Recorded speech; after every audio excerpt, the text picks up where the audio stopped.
Salam sukses petani walet Indonesia. Halo sahabat walet, perlu nggak sih kita melakukan persiapan sebelum melakukan budidaya walet? Kira-kira apa aja ya yang perlu disiapkan oleh sahabat walet? Nah, mari kita cari tahu di video berikut ini. Sebelum menonton video ini, jangan lupa like, comment, share, dan subscribe markaswalet.com. Oke, dari sisi lokasi, kita sudah berikan gambaran secara umum bahwa lokasi yang sangat potensial dan strategis, persawahan, pinggir laut, rawa-rawa, dan perkebunan. Oke, sahabat walet Indonesia, kita akan masuk ke dalam posisi bagaimana setelah gedung itu kita bangun. Apa yang harus kita lakukan? Ini yang kebanyakan para petani-petani walet pemula mengalami kegagalan atau kegalauan yang berkepanjangan diakibatkan karena ulahnya sendiri, diakibatkan karena perilakunya sendiri. Mengapa rumah walet banyak yang gagal? Mengapa gedung-gedung walet para pemula itu banyak yang tidak berhasil?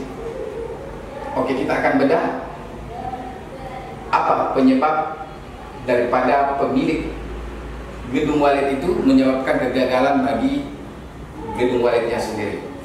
Oke, kita akan bahas satu persatu.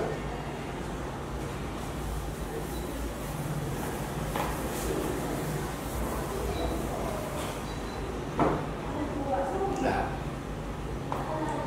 jika gedung walet sudah dibangun atau sudah berdiri atau sudah di-on-kan, maka yang perlu dilakukan oleh para pembudidaya walet, khususnya para petani walet pemula, adalah bagaimana meningkatkan yang namanya kesabaran. Ya, budidaya walet tidak sekedar membolak-balikkan telapak tangan, melihat tetangga yang sudah berhasil gedungnya, lalu kemudian kita berpikir secepat itu untuk gedung kita bisa berhasil. Tidak seperti itu. Memerlukan proses yang lama, ya. Jadi saya hanya ingin memberikan kepada teman-teman para petani walet pemula agar supaya tidak mengalami kegagalan, tidak mengalami kegalauan yang berkepanjangan dalam hal budidaya walet.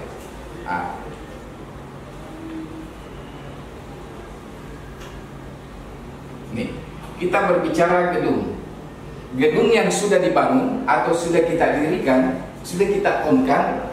Ini prosesnya untuk dalam jangka waktu 1 tahun, ya. Untuk prosesnya jangka waktu 1 tahun atau 12 bulan, hanya boleh masuk itu 3 kali dalam 1 tahun. Ya. Yang pertama 6 bulan.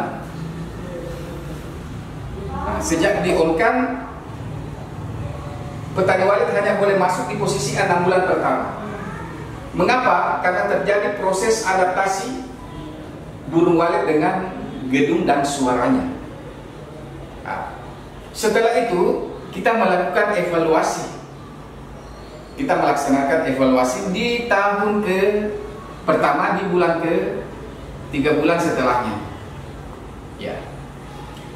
3 bulan setelahnya, 6 bulan setelah ini, kemudian 3 bulan setelahnya, lalu kemudian 3 bulan lagi setelahnya, ya. Jadi totalnya adalah 12 bulan.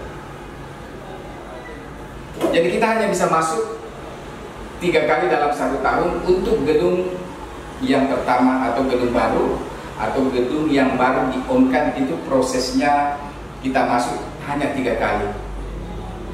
Mengapa banyak gedung-gedung walet yang gagal, yang mengalami kegalauan? Karena pemilik waletnya ini itu tidak memiliki kesabaran. Rasa ingin tahunya juga terlalu tinggi.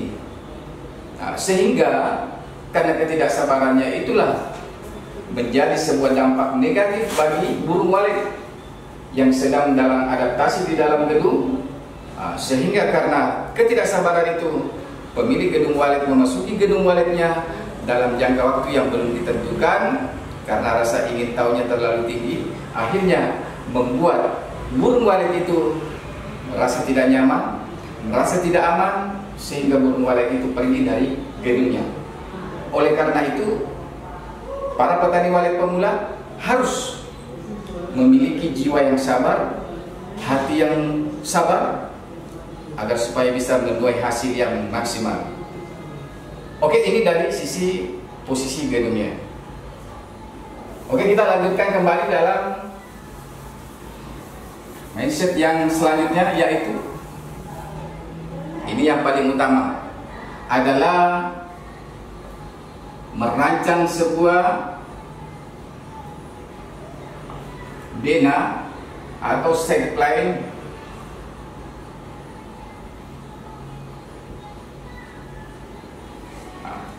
tata ruang dan tata suara. Jadi setelah bangunan selesai, maka dena set plan, tata ruang dan tata suara inilah yang menjadi fokus utama di dalam budidaya walet. Jadi seluruh komponen-komponen yang dianggap penting di dalam pembuatan atau pendirian sebuah gedung walet, inilah yang menjadi ujung tombak utama di dalam budidaya, adalah bagaimana trik dan teknik tata ruang dan tata suara di dalam gedung. Tata ruang dan tata suara, ya, kalau kita berbicara mengenai tata ruang dan tata suara, ini bersifat tidak permanen, atau tidak ada yang bisa memastikan sebuah bentuk tata ruang dan tata suara di dalam sebuah gedung. Mengapa demikian? Karena setiap ukuran gedung maka akan mempengaruhi pola bentuk tata ruang dan tata suara di dalam gedung itu sendiri. Saya hanya akan memberikan sebuah contoh dengan ukuran gedung, semisal ukurannya itu 4x10, misalkan ukurannya 3 lantai. Ini akan saya paparkan di sini, ini akan saya bongkar di sini. Namun demikian tidak bisa menjadi permanen, karena kenapa? Trik tata ruang, teknik tata ruang itu mempengaruhi arah gedung, sistem peletakan lubang masuk burung LMB-nya. Dari situ kita akan melakukan pola tata ruangnya. Namun nanti gambar yang akan saya jelaskan di sini itu adalah gambar yang bisa dijadikan sebagai acuan dasar sederhana dan tidak bersifat permanen. Karena kenapa? Yang tadi itu bahwa arah gedung, letak LMB, lalu kemudian ukuran gedung, lalu kemudian berapa lantai, itu adalah mempengaruhi sistem peletakan dan penempatan tata ruang dan tata suara. Oke, saya akan menggambarkan sebuah gedung yang berukuran 4x12.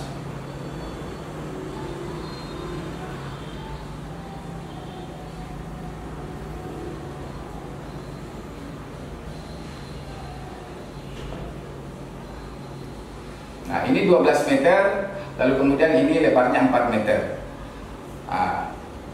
Lalu kemudian ini kita membuat voidnya, ukurannya sama dengan 4 meter. Ya, ini saya hanya membuatkan sebuah gambaran sementara atau gambaran dasar saja yang tidak bersifat permanen. Ya. Lalu kemudian peletakan LMB ada di posisi sebelah sini. Ya. LMB-nya ada di sebelah sini. Ini ukuran LMB, ukuran LMB itu banyak yang menggunakan ukuran normal itu di posisi 40x60. Ya, tapi saya hanya ingin menjelaskan di sini pola desain gedung yang berukuran 4x12, bagaimana bentuk tata ruangnya. Ya, ini adalah 4 meter. Ya. Sekali lagi saya sampaikan kepada teman-teman petani walet, yang ada di seluruh Indonesia, bahwa di dalam merancang atau mendesain sebuah tata ruang, jangan asal mendesainnya. Tidak semudah itu untuk merancang sebuah tata ruang dan tata suara. Ya, banyak gedung-gedung yang kami rehab, yang direhab oleh Markas Fitron Indonesia di seluruh Indonesia ini, penyakitnya hampir semua sama. Itu kegagalan yang terjadi karena tata ruang dan tata suaranya itu tidak memenuhi standarisasi kenyamanan dan keamanan burung walet di dalam gedung. Oleh karena itu, Markas Fitron mendesain sebuah tata ruang dan tata suara dengan mempertimbangkan dan memperhitungkan semua, baik dari sisi ukuran, tinggi per lantai, letak LMB, ukuran void. Semua itu akan menjadi pertimbangan di dalam hal meletakkan sebuah tata ruang di dalam gedung. Maka tidak asal melakukan penyekatan, tidak asal melakukan penempatan suara-suara, tarik dan sebagainya. Semua harus punya perhitungan dan pertimbangan. Karena kenapa? Semua harus harmonisasinya sejalan. Ya, ada sinkronisasi antara tata ruang dengan tata suara yang di dalam gedung itu, sehingga menimbulkan sebuah kenyamanan dan keamanan bagi burung walet. Nah, ketika itu tidak terpenuhi, tidak tercapai, maka disitulah akan terjadi yang namanya kegagalan di dalam hal budidaya walet. Oke, saya akan menggambarkan bagaimana progres tata ruang 4x12 dengan posisi LMB berada di sebelah kanan saya. Nah, sahabat walet Indonesia, ketika LMB berada di sini, maka ruang manuver burung walet berada di void. Ini kalau saya buka di sini posisi 4x4. Ya, ini voidnya 4x4. Ya, berarti ruang inap yang tersisa hanyalah 10 meter. Ya, ini sisa 10 meter. Oh sorry, karena ini 4, kan ini 12, ini sisa 8 meter. Ya, ini 4, kemudian ini 4 meter. Jadi ruang inap yang tersisa sisa 8 meter ruang inapnya, karena termakan void itu sebanyak 4x4 meter. Nah, ketika LMB kita letakkan di posisi sebelah kanan saya, maka manuver burung walet ketika masuk ke sini, ya, manuvernya berarti lar atau lubang antar ruangan yang menghubungkan antara LMB void dengan ruang inap, itu kita harus letakkan di posisi sini. Inilah jalur lar, lubang antar ruangan. Mengapa harus ditaruh di sini? Kenapa tidak di tengah atau kenapa tidak di sini? Ini pertanyaan yang sering muncul bagi para petani-petani walet. Mengapa larnya harus kita taruh di posisi sini? Karena untuk menghilangkan pembiasan pencahayaan langsung dari LMB yang masuk ke void lalu kemudian terbias masuk ke ruang inap. Oleh karena itu, kita harus menempatkan posisi larnya di sini agar supaya pencahayaan yang masuk ke void ini tidak terbias masuk ke ruangan inap. Ingat, jika terjadi pembiasan masuk ke dalam ruang inap, maka titik pembiasan pencahayaan di ruang inap itu yakin 100% tidak akan ada titik polesan atau titik kotoran. Nah, ketika kita mau menghilangkan pembiasan, kalau hanya kita membuat lar di sini, ya, ini kita sekat full ke sini, ya, ini sekatnya full. Lalu kemudian ini masih akan terjadi pembiasan pencahayaan di dalam ruangan ini. Karena kenapa? Itu belum ada sekat pembatas yang bisa membatasi pembiasan pencahayaan atau pantulan pencahayaan dari dinding void ini masuk ke ruang inap. Oleh karenanya, kita membuatkan yang namanya sekta. Sekta ini adalah produk daripada Markas Fitron Indonesia, yang dimana konsultan-konsultan atau teknisi-teknisi yang lain belum pernah memunculkan yang namanya sekta. Apa itu sekta? Sekat tarik. Nah, orang hanya mengenalnya sekat gantung dengan sekat full, belum pernah dibahas yang namanya sekat tarik. Sekat tarik inilah yang menjadi simbol utama bagi markas Witron dalam hal budidaya walet, dan banyak merehab gedung-gedung yang galau yang sudah dikerjakan oleh konsultan-konsultan dan teknisi-teknisi yang lain masih galau. Oleh karena markas Witron turun ke lapangan melakukan rehab, ratusan gedung walet sekarang sudah tersenyum di bawah naungan markas Witron Indonesia. Nah, oke, kita kembali lagi ke progres mengenai void. Mengapa larnya di sini? Untuk menghilangkan pembiasan pencahayaan. Posisi lar di sini untuk menghilangkan posisi pembiasan pencahayaan masuk ke ruangan 8 meter ini, ya. Ini kita membuat namanya sekat tarik, ya. Sekat tariknya kita bisa tarik sepanjang 4 meter karena ini ruangannya ada 8 meter, maka ruangan kita bagi 2, ya. Ini kita tarik di sini 4 meter. Ini sekatnya full, ya. Sekatnya full. Lalu kemudian ini kita tarik ke dalam posisi sini, ya. Ini kita bikin larnya lagi di sini, ya. Ini kita bikin lar lagi di sini. Ini semua full, ya. Nah, ini akan menjadi ruang inap 1. Nah, lalu kemudian kita bikin ruangan inap 2 karena di sini 2 meter 2 meter, ya. Jadi di sini 4 meter, jadi bisa dibagi menjadi 2 ruangan, ya. Jadi kita tarik polanya seperti ini. Nah, ini tadi 4 meter sampai di sini, lalu kemudian kita buka, nah, ini kita tarik lagi turun begini, ya. Nah, seperti ini. Ini kita bagi 2 ruangan. Nah, seperti ini. Nah, jadi ini 2 meter kali 4. Nah, ini 2 kali 4. Ini 4 kali 4, ya. Ini sudah tidak ada pembiasan yang masuk ke dalam ruangan inap.